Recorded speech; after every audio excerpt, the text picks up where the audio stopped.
Have you seen Squid Games? Well, if you have, then I have some fun holiday treat ideas inspired by Netflix's hottest show. Hi there, foodie friends. My name is Carly and welcome to my channel, Adventures in Yum. Before we get into today's video, I have a passion for learning about creating and trying new foods, drinks, and especially desserts. If you want to join me on my yummy adventures, then please make sure to hit subscribe and turn on notifications so that you'll know when I upload new videos every week. Now, let's dive into today's video. If you have not seen the show, this is your spoiler warning for potential spoilers ahead.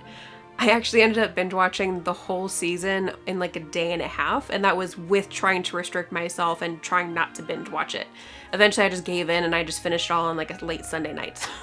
I actually get really inspired by movies and TV shows that I watch, so I knew I had to share some fun Squid Game treat ideas for the holidays. First up, we're making Dalgona like the challenge in the show, but this time with holiday shapes instead of the circle, triangle, star, and umbrella.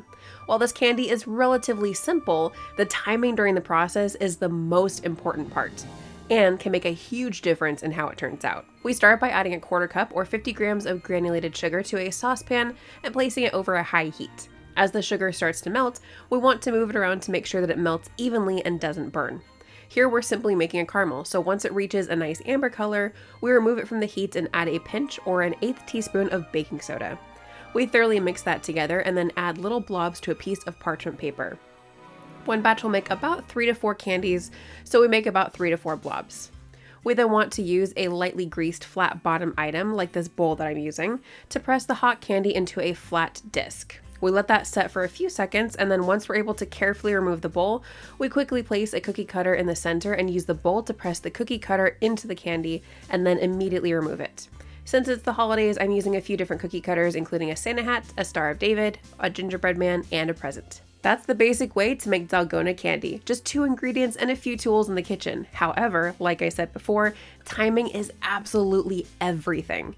If you try to press this shape too late, the candy will have already started to harden and you're actually going to just break the candy. Keeping the caramel in the hot pan after adding the baking soda for too long will result in the caramel continuing to darken and potentially burn.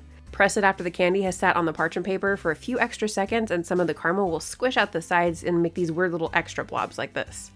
When making this candy, just remember that you may have to do a couple of tester batches to kind of get the hang of it. I certainly did. I also found that if you're really close to making one work but the cookie cutter won't go down far enough, you can use a kitchen torch to heat the top of the candy as well as the cookie cutter to make the indent a little bit better. When we have a sufficient amount of Dalgona candy, we can take a cylindrical cookie tin and add alternating pieces of wax paper and Dalgona candies. This is to ensure that if the candies soften a little when exposed to the air, that they won't stick together. Once we've added all of the Dalgona, we take the lid and use a piece of tape to secure the needle to the lid. Pop that on top, and now we have a fun holiday gift that is both a sweet treat and a fun game, but without the dire consequences that they face in the show. Of course, I had to give the game a try, so I decided to try out this Santa hat, and I got a little bit overexcited when it seemed a little bit too easy and ended up breaking it, so I would not have survived. Then I also decided to do a present, and I got really close, and my perfectionist kind of mentality took over, and I ended up breaking a little teeny tiny piece of the ribbon off, so again, I wouldn't have survived. This is definitely more challenging than I anticipated, but these shapes aren't as hard as they appear. Our second Squid Games item is pink gourd truffles. We start by making our chocolate ganache filling. To a microwave safe bowl, we're adding 2 cups or about 12 ounces or 336 grams of dark chocolate and 1 cup or 236 milliliters of heavy whipping cream. We then heat this for 1 minute, mix, and continue to heat for 15 to 30 seconds at a time and mix in between until the chocolate is completely smooth. We then place a piece of plastic wrap or plastic cling film, press it along the top to prevent a skin from forming, and place the bowl in the refrigerator to completely set, which will take at least a few hours, which is why I usually like to let it sit overnight. Once our ganache is set, we want to take it out at least 30 minutes before we scoop it so that it won't be hard as a rock. We remove the plastic wrap and then use a medium-sized cookie scoop to scoop balls of ganache onto a piece of parchment paper. If you don't have a cookie scoop, you can certainly use a spoon. I just prefer using the scoop to make the balls of chocolate more even. Once we've scooped all of our ganache, we place them in the refrigerator to firm up for about 15 to 20 minutes or so.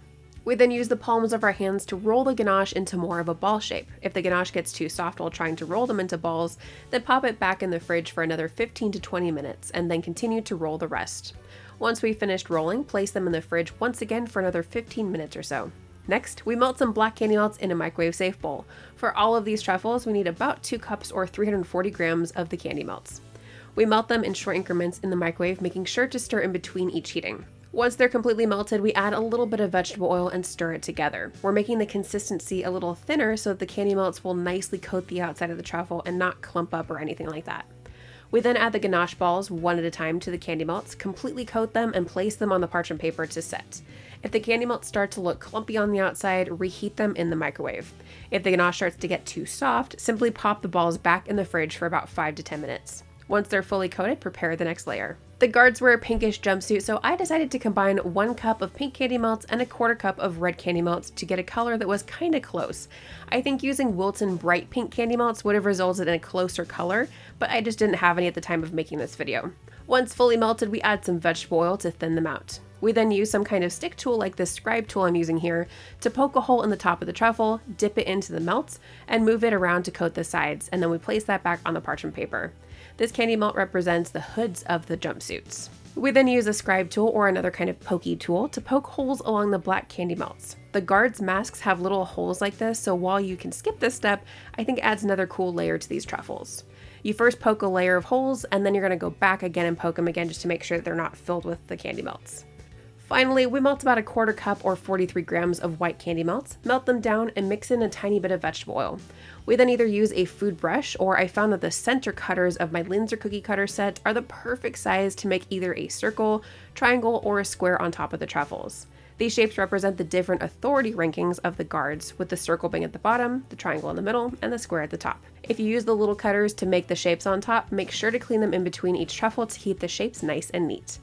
And there we have our pink guard truffles. Before we check out the final Squid Game treat, if you're getting value out of this video, then please make sure to hit that like button, click subscribe, and ring that bell to be notified about my latest video. And finally, we're making hot chocolate bombs inspired by the coffins in the show. Slightly morbid? Maybe. But once I had the idea, I knew I had to do it, and it actually inspired this whole video. So to a microwave safe bowl, we're adding about 3 cups or 510 grams of Ghirardelli dark chocolate melting wafers and heating them in short increments in the microwave until they're completely melted. We then add a generous amount of black food gel. I probably added about a 1/2 ounce total, and mix that into the wafers. Next, we add some to the wells of a rectangle mold and use a spoon to brush the melts up the sides. Make sure to let the melts coat everything, especially those corners, because those can get kind of tricky. We then tap the mold on the counter to let the melted wafers coat the bottom as well. Once our first layer is done, we place it in the freezer for about 5 minutes to let it fully harden. On a side note, you can certainly use black candy melts. I just personally prefer the Ghirardelli melts because of their flavor, and they tend to melt a little bit better. Next, we use a spoon to brush the sides of the mold with more candy melts. We're focusing on the sides to help reinforce them. Remember to work a little quickly with this part because the frozen melt will quickly set the second layer. We now get to add our fillings. We add about 1.5 tablespoons of hot chocolate powder to each hot chocolate bomb, and then either a couple teaspoons of marshmallow bits or some mini marshmallows. Once the bombs are full, we add some of the melting wafers to the top and use an offset spatula to spread them into a thin, even layer. We pop that back in the freezer for another 5 to 10 minutes and then remove them from the mold and set them aside for now. To make the pink ribbon and bow, I made some white modeling chocolate using the ratios of Liz of Sugar Geek's website, 16 ounces of white chocolate and 4 ounces of light corn syrup. After mixing it up, letting it cool and harden, it's going to be really hard, so we have to knead and kind of work with it for a while to get it to a consistency reminiscent of Play-Doh, but an edible version. We then dye it with some pink food gel. I added a little bit too much, so I had to add a little bit more of the white modeling chocolate. Once that's well combined, we roll out the pink modeling chocolate into a thin, even sheet, and using this fondant tool or just a knife, cut some strips that are 1/4 inch or about 6.5 millimeters thick. We then lay one strip across the box lengthwise, followed by a couple of small strips widthwise. We then assemble the trickiest part, the bow. This definitely takes some time and a little bit of practice to figure out. If at any point the modeling chocolate gets too stiff or looks like it could break, we use the heat from our hands to soften it and make it easier to work with once again. And finally, our Squid Games Coffin hot chocolate bombs are complete. These are rather large hot chocolate bombs, so you can enjoy this with about 2 cups or 16 ounces or 472 milliliters of hot chocolate or hot coffee. As always, make sure to add your bomb first and then pour the hot liquid over the top to aid the melting process. You can also find these Squid Game treats on my website, adventuresinYum.net. The link is in the description below. If you're interested in checking out some of the products that I used in this video, then please make sure to check out the video description below for their Amazon links. Thank you so much for joining me today, foodie friends. I'll see you next time for another festive, yummy adventure.